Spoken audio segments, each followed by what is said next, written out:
Now it's time for 3x3 Experiment by JCD. Comparing stories from ABC, CBS, and NBC.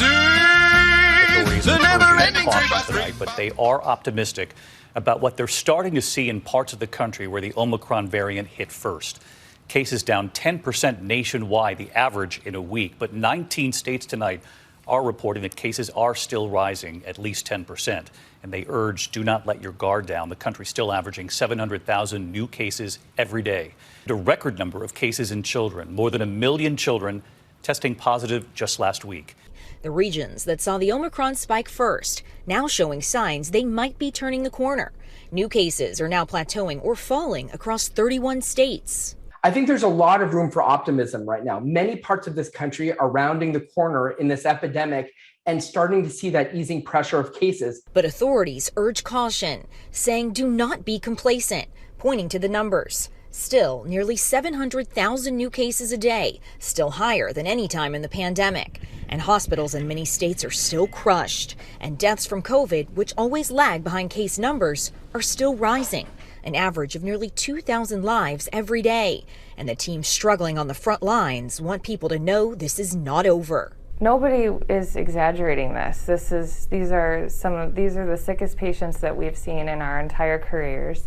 Dr. Anthony Fauci saying he's encouraged by these numbers too, but that we cannot let our guard down. We must be prepared for other possible variants, but acknowledged what he's seeing in this turn is encouraging. Things are looking good. We don't want to get overconfident, but they look like they're going in the right direction right now. In Los Angeles, more than 600,000 students are now required to upgrade from cloth to well-fitting masks with a nose wire.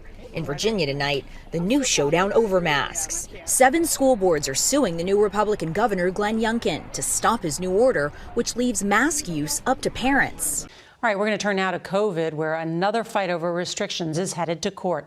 CBS's Meg Oliver reports from outside a school in Arlington, Virginia, where the battle over masks is pitting parent against parent.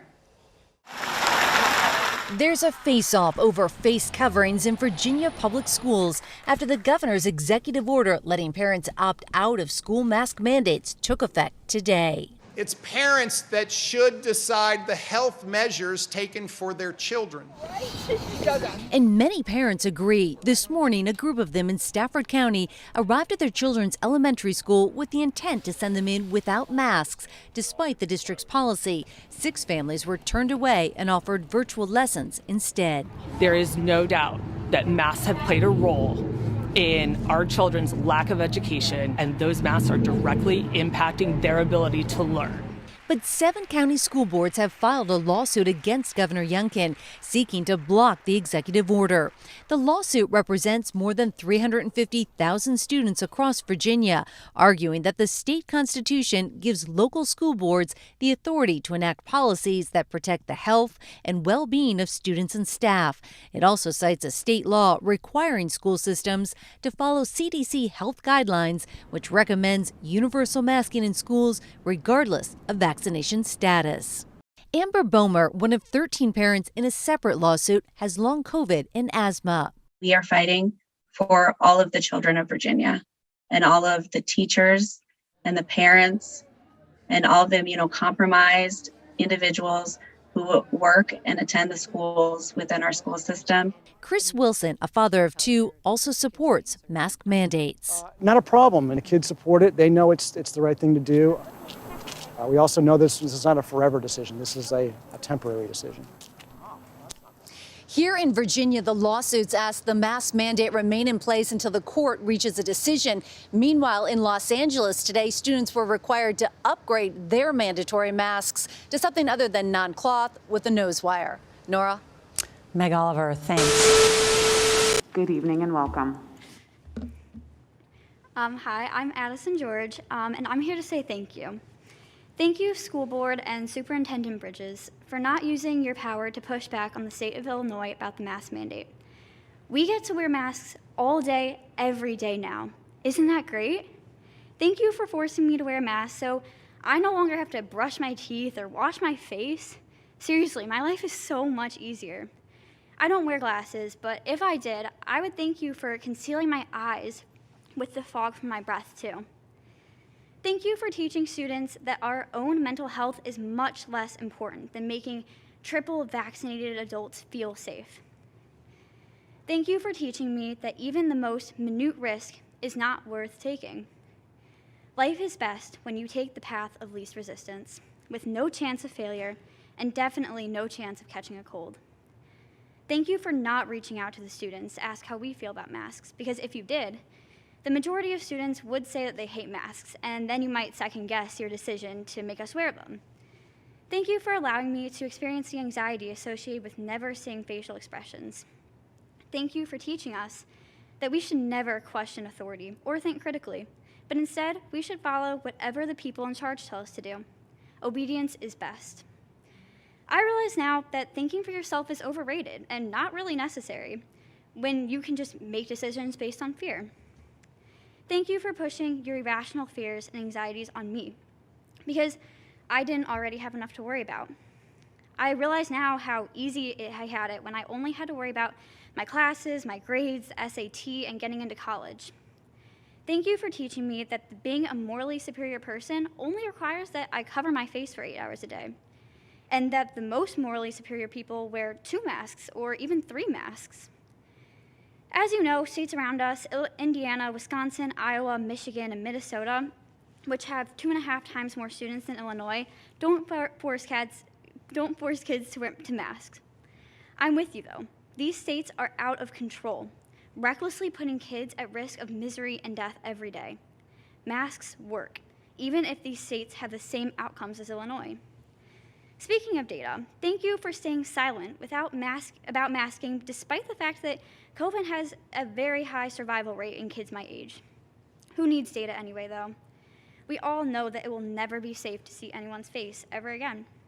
Thank you for not challenging this irrational fear and ineffective COVID policy of masking.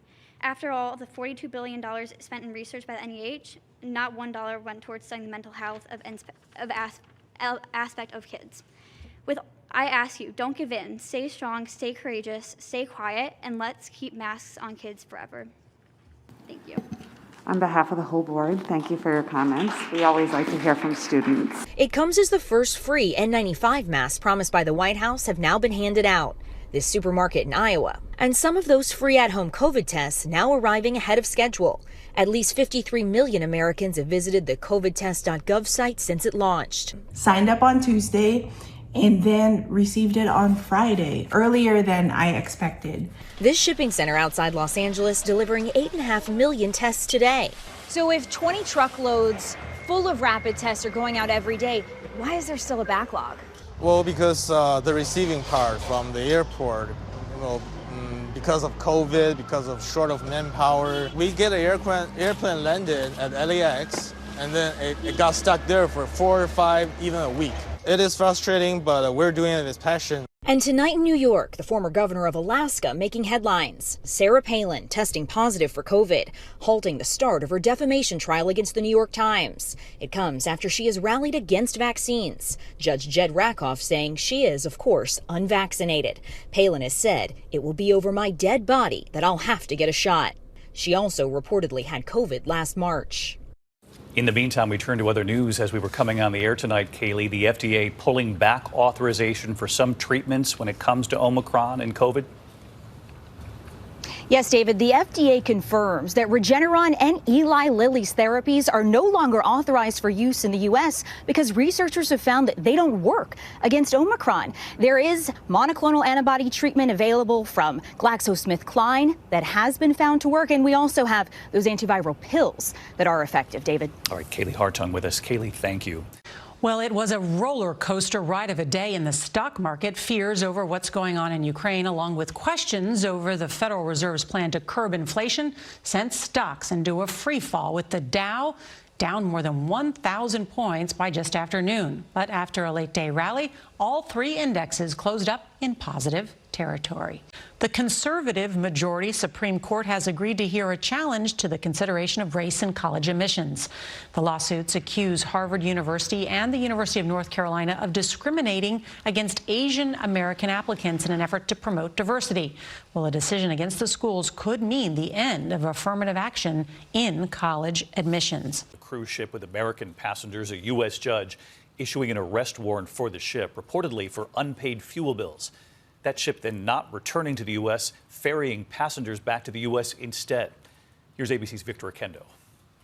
Tonight, the Crystal Symphony is a luxury cruise ship that may be on the lam after a federal judge issued a warrant to seize the ship. It was scheduled to return to Florida on Saturday, instead diverting to the Bahamas. The captain came over the public address and he said, "Ladies and gentlemen, I have another announcement to make, and that is that we are not arriving in Miami tomorrow."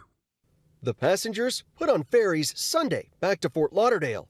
According to a complaint obtained by our affiliate WPLG, fuel company Peninsula Petroleum claims Crystal Cruises and one of its sister lines owes them some $4.6 million in unpaid fuel bills dating back to last year. We were all very scared. We didn't know what was going to happen.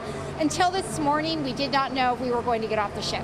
The cruise line telling ABC this end to the cruise was not the conclusion to our guest vacation we originally planned for. And this comes just days after Crystal Cruises suspended all sailings following a bankruptcy filing by its owner. The cruise line telling ABC News they can't comment on pending legal matters. David? Victor Akendo with us tonight from Florida. Victor, thank you. Washington is still buzzing over the bombshell announcement on CBS's Face the Nation that the Trump administration had a plan that would have authorized the Department of Defense to seize voting machines in several battleground states. CBS's Scott MacFarlane has that and today's news from Capitol Hill. In the courthouse in Plano, Texas, prosecutors accused Oath Keepers founder Stuart Rhodes of using force to stop the peaceful transfer of power and said he must remain in jail pending trial. Lawyers revealed that Rhodes, the alleged coordinator of the Oath Keepers' assault on the Capitol, is also cooperating with the January 6th committee, making him the latest key figure to do so. CBS News has confirmed the committee is investigating a draft executive order circulated by some in the Trump administration that would have ordered the Pentagon to seize voting machines from several battleground states where they alleged fraud took place. We are concerned that our military was part of this big lie on promoting that the election was false. The order, which was never signed by former President Trump, would have also involved the Department of Justice. Thompson revealed Sunday that former Attorney General Bill Barr has had a voluntary conversation with the committee. So if you are using the military to potentially seize voting machines, even though it's a discussion, the public needs to know. We've never had that before. Also tonight, a Georgia court has granted local prosecutors' request for a special grand jury to investigate whether the former president tried to interfere with Georgia's 2020 election results. Mr. Trump has referred to that as a political witch hunt. Nora? Scott MacFarlane, thank you. For the first time in its 224-year history, the USS Constitution has a woman as commander. CBS's Nancy Chen sat down with Commander Billy Farrell. Launched in 1797 as one of the Navy's 6 original frigates, the USS Constitution's history is American history. It is an honor to introduce Commander B.J. Farrell.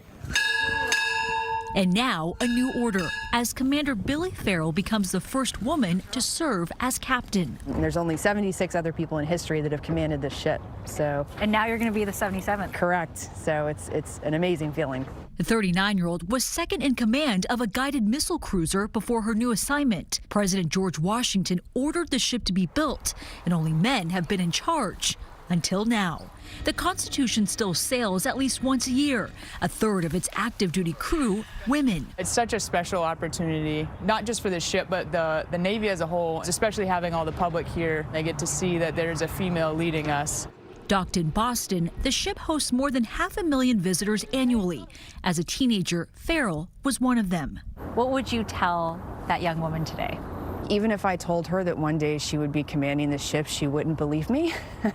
So I think I would just tell my younger self to just keep doing your best, and you'll find yourself in some unusual places. taking the helm and commanding a new course in history. Nancy Chen, CBS News, Boston. I like that story. We'll be right back. That's it.